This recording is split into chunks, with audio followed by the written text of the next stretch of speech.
Die Stadt schlief unter einem Schleier aus Regen und Neonlicht.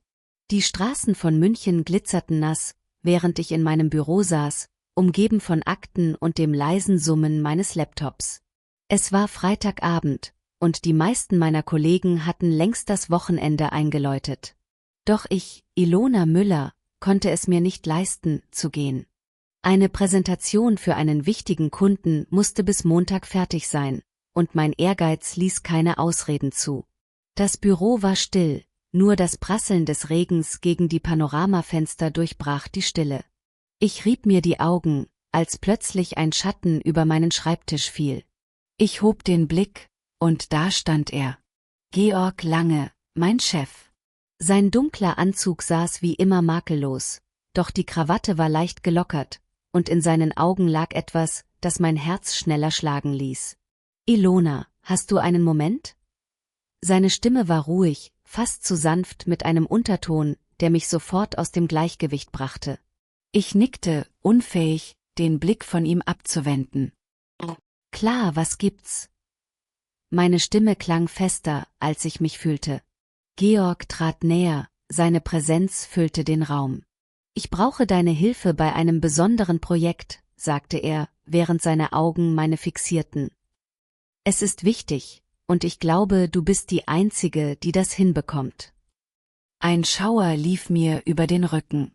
Georg war immer charmant gewesen, vielleicht zu charmant.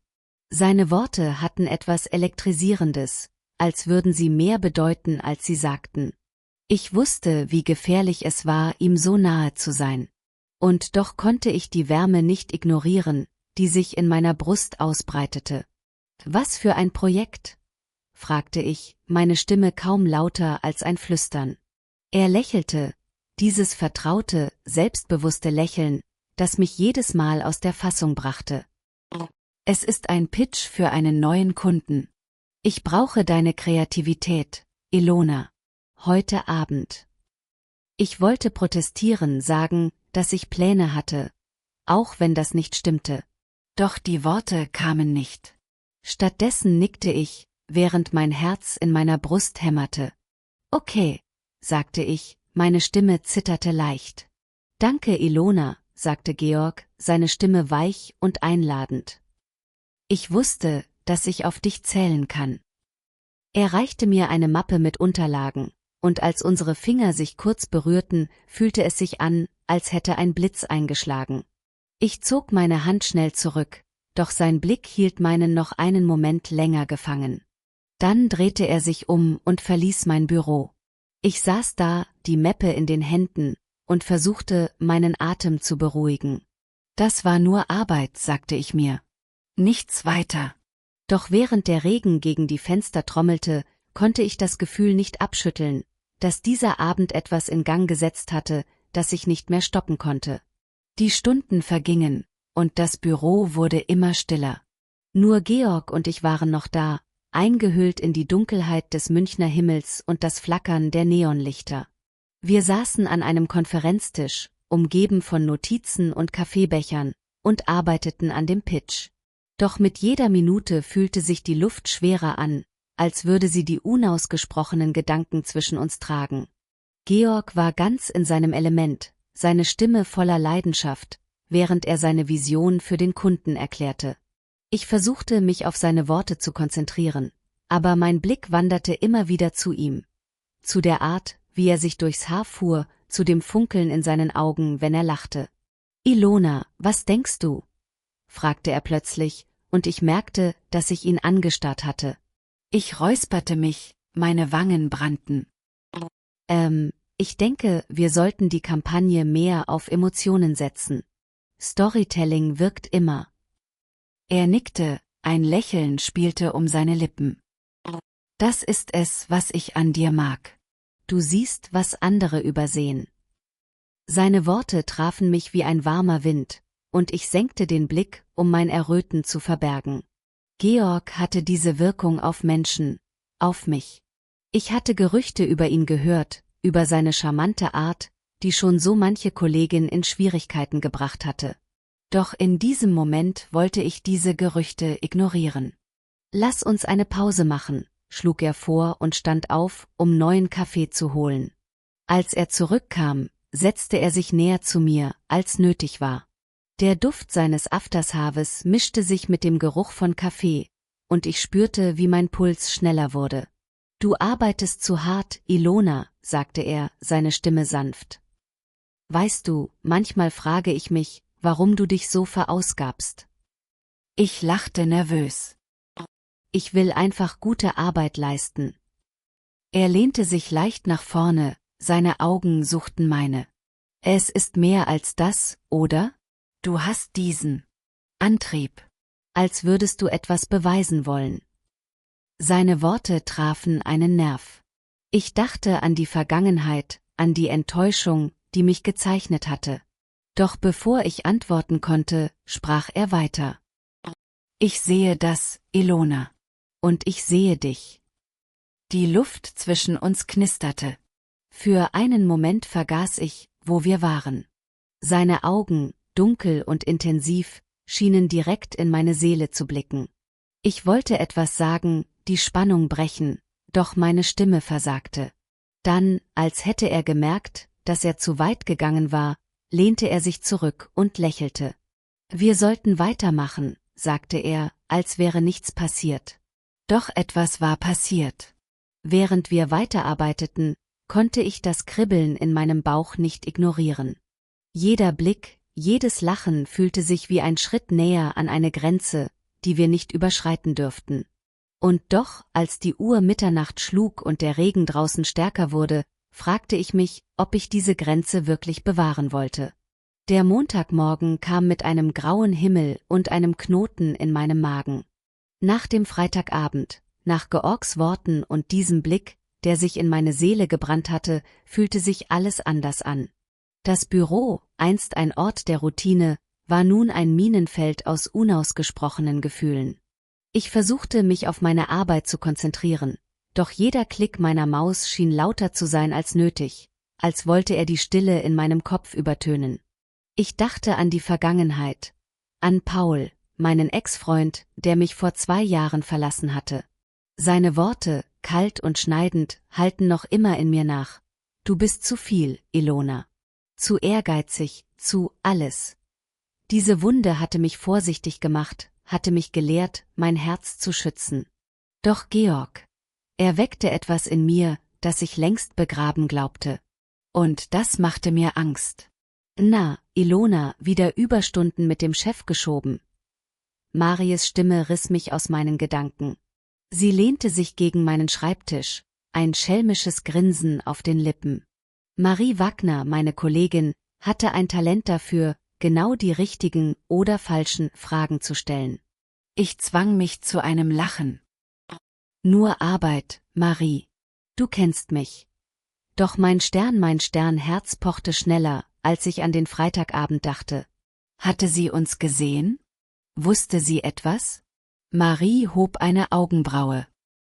Klar, nur Arbeit. Aber ihr zwei habt ziemlich lange gearbeitet, oder? Ihre Worte waren spielerisch, doch ihre Augen suchten etwas in meinem Gesicht. Ich spürte, wie meine Wangen heiß wurden, und wandte mich schnell meinem Bildschirm zu. Wir hatten einen wichtigen Pitch, murmelte ich, in der Hoffnung, dass sie das Thema wechseln würde. Doch Marie grinste nur breiter, bevor sie sich abwandte. Pass bloß auf, Ilona. Georg hat einen gewissen Ruf, weißt du. Ihre Worte trafen mich wie ein kalter Wind. Ich wusste von den Gerüchten, flüchtige Geschichten über Georgs Charme, über Frauen, die seinem Lächeln erlegen waren. Doch ich hatte sie immer ignoriert. Bis jetzt. War ich nur eine von vielen? Ein Spiel für ihn? Der Gedanke schnürte mir die Kehle zu. Später, als ich in der Mittagspause allein im Pausenraum saß, erschien Georg in der Tür.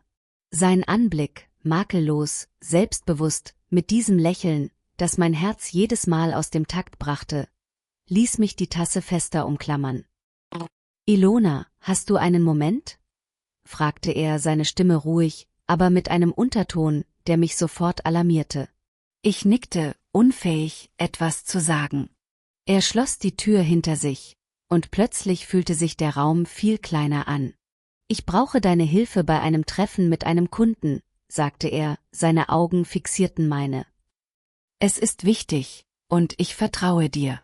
Aber es muss unter uns bleiben.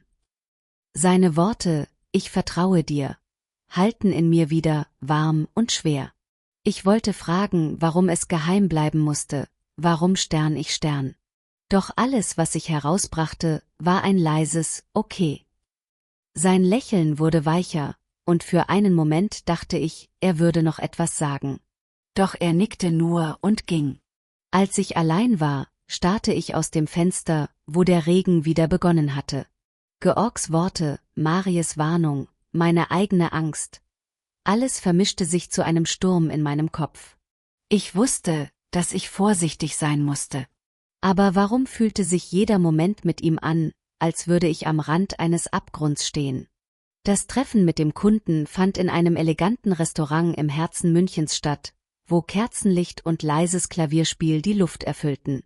Ich saß neben Georg, meine Nerven zum Zerreißen gespannt. Der Kunde, ein älterer Herr mit einem scharfen Verstand, stellte präzise Fragen, und Georg beantwortete sie mit einer Leichtigkeit, die mich immer wieder beeindruckte. Doch es waren seine Blicke, flüchtig, warm, nur für mich, die mich aus dem Gleichgewicht brachten. Ilona hat die Kampagne maßgeblich entwickelt, sagte Georg irgendwann, und seine Hand streifte meine, als er mir ein Dokument reichte. Die Berührung war kurz, doch sie schickte einen Stromstoß durch meinen Körper. Ich lächelte dem Kunden zu, während ich versuchte, mein Herz zu beruhigen. War das Absicht gewesen? Oder bildete ich mir das nur ein? Nach dem Treffen, als der Kunde sich verabschiedet hatte, blieben Georg und ich am Tisch sitzen. Der Regen prasselte gegen die Fenster des Restaurants, und die Welt draußen schien weit entfernt. Du warst großartig, sagte Georg, seine Stimme weich. Ich wusste, dass ich mich auf dich verlassen kann. Ich spürte, wie meine Wangen heiß wurden. Danke, murmelte ich, unfähig, seinem Blick standzuhalten. Es war spannend. Er lachte leise, ein Geräusch, das mir unter die Haut ging. Spannend, ja. Aber ich meine es ernst, Ilona. Du hast etwas Besonderes. Seine Worte waren wie ein warmer Wind, und für einen Moment fühlte ich mich gesehen, wirklich gesehen. Wir sprachen weiter, und zum ersten Mal sah ich eine andere Seite von Georg. Er erzählte von seiner Jugend in einem kleinen Dorf, von seiner Träumen, eine eigene Agentur zu gründen, von den Opfern, die er dafür gebracht hatte. Seine Stimme war voller Leidenschaft, und ich hing an jedem Wort, fasziniert von diesem Mann, der sonst so unnahbar wirkte. »Warum erzählst du mir das?« fragte ich schließlich, meine Stimme kaum lauter als ein Flüstern. Er hielt inne, seine Augen suchten meine.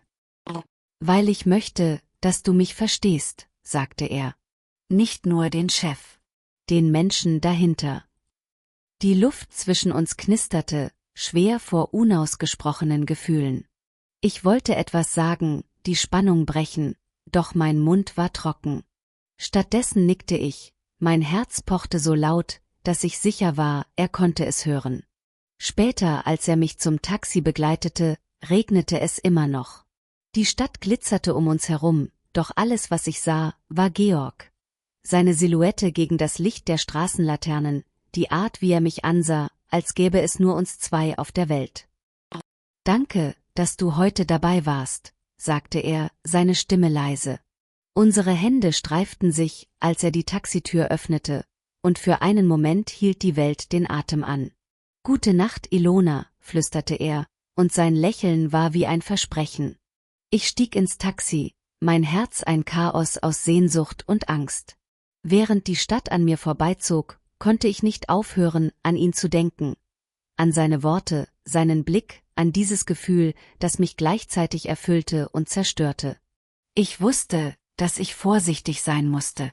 Aber in diesem Moment, in der Stille der Nacht, wollte ich nur eines: diesem Abgrund entgegenfallen. Die Tage nach dem Abend im Restaurant waren wie ein Tanz auf Messers Schneide. Jeder Moment im Büro fühlte sich an, als würde die Luft zwischen Georg und mir knistern, schwer vor unausgesprochenen Gefühlen. Ich versuchte, mich auf meine Arbeit zu konzentrieren, doch seine Blicke, flüchtig, aber voller Wärme, verfolgten mich überall. Es war, als hätte sich eine unsichtbare Grenze zwischen uns verschoben, und ich wusste nicht, ob ich sie überschreiten wollte oder musste. Doch die Welt um uns herum ließ uns keine Ruhe. Am Mittwoch, während ich in der Kaffeeküche stand, kam Marie auf mich zu, ein spöttisches Lächeln auf den Lippen. »Na, Ilona, wie läuft es mit unserem Starchef?« fragte sie, ihre Stimme triefend vor Ironie. »Ihr zwei scheint ja ganz schön harmonisch zu sein.« Ich spürte, wie mir das Blut in die Wangen schoss.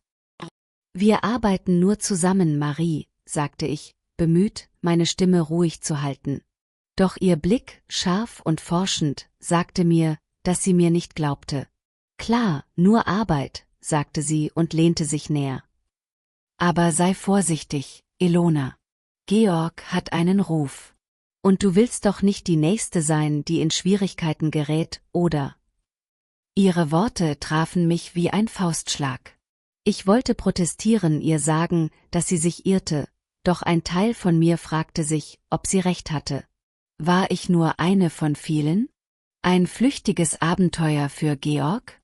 Der Gedanke schnürte mir die Kehle zu, und ich floh zurück an meinen Schreibtisch, meine Gedanken ein Wirbelsturm aus Zweifel und Sehnsucht. Später am Tag rief Georg mich in sein Büro. Als ich eintrat, schloss er die Tür hinter mir, und die Stille im Raum war ohrenbetäubend. Er stand am Fenster, die Hände in den Taschen, und blickte hinaus auf die regennasse Stadt. »Ilona«, begann er, seine Stimme leise, fast zögerlich. »Ich muss mit dir reden.« Mein Herz setzte einen Schlag aus. Ich wollte etwas sagen, die Spannung brechen, doch meine Stimme versagte. Er drehte sich um, und als seine Augen meine trafen, sah ich etwas, das ich nicht erwartet hatte: Verletzlichkeit. »Ich weiß, dass das falsch ist«, sagte er, seine Stimme zitterte leicht. »Aber ich kann nicht aufhören, an dich zu denken. Da ist etwas an dir, Ilona, das mich nicht loslässt.« Seine Worte waren wie ein Sturm, der alles in mir umwarf. Ich spürte, wie mein Atem schneller wurde, wie mein Herz gegen meine Brust hämmerte. »Georg«, flüsterte ich, meine Stimme kaum hörbar. »Das ist gefährlich, wenn jemand es herausfindet.« »Ich weiß«, unterbrach er mich, seine Augen dunkel vor Emotion. »Aber sag mir, dass du es nicht fühlst. Sag mir, dass ich mir das alles nur einbilde.« Er trat einen Schritt näher, und die Luft zwischen uns schien zu vibrieren. Ich wollte ihm sagen, dass er sich irrte, dass wir diese Grenze nicht überschreiten dürften. Doch die Wahrheit war, dass ich es fühlte, jede Faser meines Körpers schrie nach ihm. Ich öffnete den Mund, um zu sprechen, doch kein Wort kam heraus. Stattdessen stand ich da, gefangen in seinem Blick, unfähig, mich zu bewegen. Georg wartete, seine Augen suchten meine, als würde er auf ein Zeichen hoffen. Und in diesem Moment, in der Stille seines Büros, wusste ich, dass ich am Rand eines Abgrunds stand. Und dass ich vielleicht bereit war, zu springen. Die nächsten Tage waren ein Kampf gegen mich selbst. Nach Georgs Worten, nach diesem Moment, der alles verändert hatte, versuchte ich, Abstand zu halten. Ich mied seinen Blick im Büro, nahm Umwege, um ihm nicht zu begegnen, und vergrub mich in Arbeit. Doch jede Nacht, wenn ich allein in meiner Wohnung lag, sah ich seine Augen vor mir, hörte seine Stimme, die sagte: »Sag mir, dass du es nicht fühlst.« Und ich konnte nicht lügen, ich fühlte es mehr, als ich zugeben wollte. Doch die Zweifel ließen mich nicht los. Marie hatte am Freitag wieder eine Bemerkung fallen lassen, diesmal direkter. »Ich habe gehört, Georg hatte mal einen Skandal«, sagte sie beiläufig, während wir in der Mittagspause saßen. »Ein Büroroman, der ihn fast seinen Job gekostet hat. Klingt nach einem Muster, oder?« Ihre Worte trafen mich wie ein Dolch. Ein Skandal? War das wahr? Und wenn ja, war ich nur ein weiteres Kapitel in seiner Geschichte? Der Gedanke machte mich krank, doch ein Teil von mir wollte es nicht glauben. Georg war anders, oder bildete ich mir das nur ein? Am Abend, als ich gerade gehen wollte, blinkte mein Handy. Eine Nachricht von Georg. »Ilona, wir müssen reden. Bitte, hör mich an. Mein Finger schwebte über dem Bildschirm, hin und her gerissen zwischen dem Drang, zu antworten, und dem Wunsch, mich zu schützen. Schließlich tippte ich ein kurzes Okay und wartete, mein Herz schwer vor Angst und Hoffnung. Wir trafen uns in einem kleinen Café am Stadtrand, weit weg vom Büro.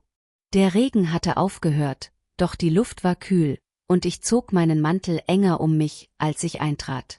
Georg saß an einem Ecktisch, sein Gesicht angespannt.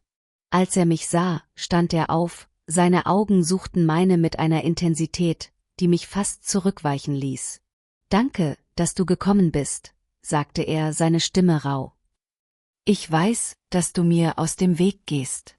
Und ich verstehe warum.« Er machte eine Pause, als suchte er nach den richtigen Worten. »Ich habe Fehler gemacht, Ilona. In der Vergangenheit. Es gab jemanden vor Jahren. Es hat meine Karriere fast zerstört.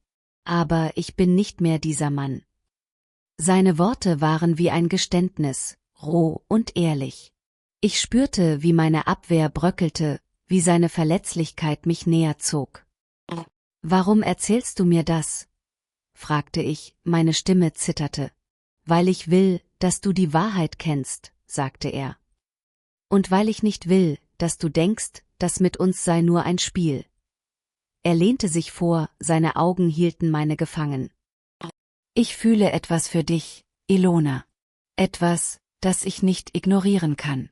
Aber ich werde dich zu nichts drängen.« Die Stille zwischen uns war schwer, gefüllt mit dem Gewicht seiner Worte.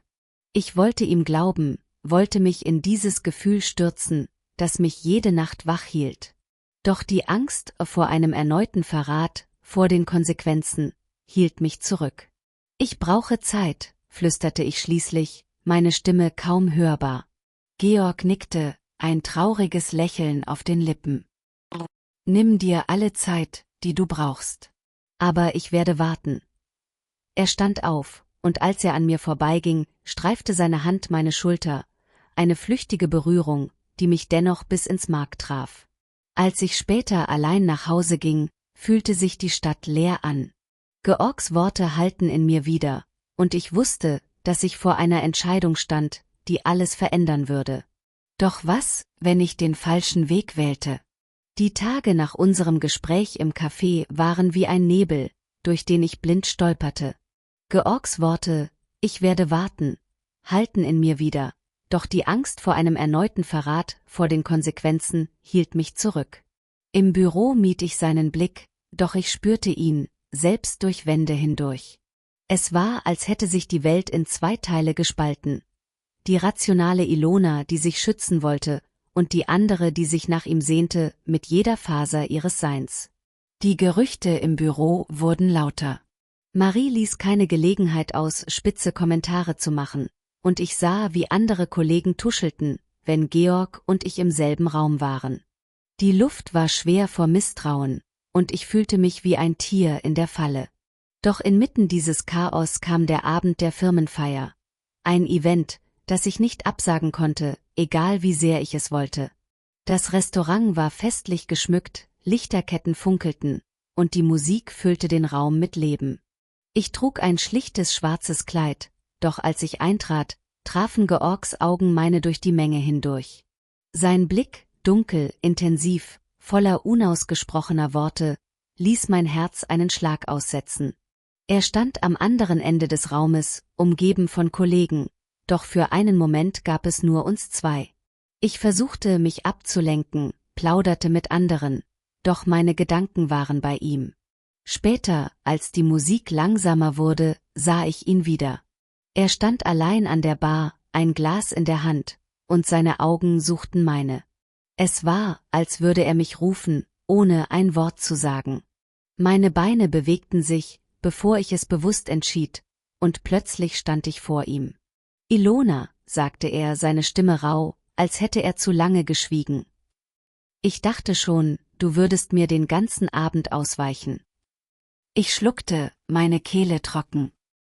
Ich wusste nicht, was ich sagen sollte, gab ich zu, meine Stimme zitterte. »Das alles, es ist zu viel.« Er nickte, seine Augen voller Verständnis. Ich weiß. Aber ich kann nicht so tun, als wäre das zwischen uns nicht da. Er trat einen Schritt näher, und die Luft zwischen uns vibrierte. Sag mir, was du willst, Ilona. Sag mir, dass ich gehen soll, und ich werde es tun. Aber wenn du fühlst, was ich fühle. Seine Worte waren wie ein Funke, der den Sturm in mir entfesselte. Ich dachte an Paul, an die Wunde, die er hinterlassen hatte. Ich dachte an Marie, an die Gerüchte, an die Konsequenzen. Doch als ich in Georgs Augen sah ich etwas, das all das überstrahlte: Ehrlichkeit, Sehnsucht, Hoffnung. Ich weiß nicht, wie das enden wird, flüsterte ich, meine Stimme brach. Aber ich will es versuchen. Ein Lächeln breitete sich auf seinem Gesicht aus, so warm, dass es die Kälte in mir schmolz. Er streckte die Hand aus, als wollte er mich berühren, doch er hielt inne, als erinnerte er sich an die Menschen um uns herum. Das reicht mir, sagte er leise. Für jetzt. Doch bevor wir weiterreden konnten, tauchte Marie neben uns auf, ihr Lächeln scharf wie ein Messer. »Na, ihr zwei, Geheimnisse austauschen?« fragte sie, ihre Stimme triefend vor Ironie. Mein Herz sank, und Georgs Blick verhärtete sich. In diesem Moment wusste ich, dass wir vorsichtig sein mussten. Mehr denn je. Die Woche nach der Firmenfeier war ein Drahtseilakt. Georg und ich hatten uns geschworen, vorsichtig zu sein, unsere Gefühle im Verborgenen zu halten. Doch jeder Blick, jedes flüchtige Lächeln war wie ein Funke, der drohte, alles in Brand zu setzen. Im Büro waren wir professionell, doch die Spannung zwischen uns war greifbar, und ich fragte mich, wie lange wir dieses Geheimnis bewahren konnten. Marie beobachtete uns wie ein Falke. Ihre Kommentare wurden direkter, ihre Blicke bohrender. »Du siehst glücklich aus, Ilona«, sagte sie eines Tages, ihre Stimme süßlich. »Liegt das an der Arbeit oder an etwas anderem?« Ich lachte es weg, doch die Angst wuchs in mir. Wenn sie etwas ahnte, wie lange würde es dauern, bis andere es auch taten? Georg spürte meine Unruhe. Eines Abends, als das Büro leer war, fand ich eine Notiz auf meinem Schreibtisch. »Treff mich heute Abend, Park am Fluss.« Geh, mein Herz pochte, als ich die Worte las. Es war riskant, aber ich konnte nicht widerstehen. Der Park war still, nur das Rauschen des Flusses und das Flackern der Laternen begleiteten mich. Georg wartete auf einer Bank, seine Silhouette dunkel gegen das Licht. Als ich näher kam, stand er auf, seine Augen suchten meine mit einer Intensität, die mich schwindeln ließ. »Ilona«, sagte er, seine Stimme weich. »Ich weiß, dass das schwer ist. Aber ich will das mit uns. Egal wie kompliziert es wird.« Er machte eine Pause, als suchte er nach Worten. »Ich habe Fehler gemacht, aber du bist kein Fehler. Du bist alles.« Seine Worte trafen mich wie ein warmer Wind, und für einen Moment vergaß ich die Angst, die Gerüchte, die Welt. »Ich will das auch«, flüsterte ich. »Aber wir müssen vorsichtig sein. Niemand darf es wissen.« Er nickte, ein entschlossenes Funkeln in den Augen. Das wird es. Das verspreche ich dir. Seine Hand streifte meine, ein flüchtiger Moment, der mein Herz schneller schlagen ließ. Wir standen da, in der Stille der Nacht, und ich fühlte, dass dieser Moment, so zerbrechlich, so gefährlich, alles war, was zählte. Doch als ich nach Hause ging, die Stadt in Regen gehüllt, nagte die Ungewissheit an mir. Konnten wir dieses Geheimnis wirklich bewahren? Oder würde die Wahrheit uns zerstören? Georgs Lächeln, sein Versprechen, begleitete mich, doch der Regen flüsterte von Herausforderungen, die noch vor uns lagen. Und jetzt, liebe Zuhörer, frage ich euch, was würdet ihr tun? Soll Ilona ihrem Herzen folgen, trotz der Risiken, oder sich schützen und zurückziehen? Schreibt eure Gedanken in die Kommentare und abonniert für neue Geschichten voller Leidenschaft und Geheimnisse.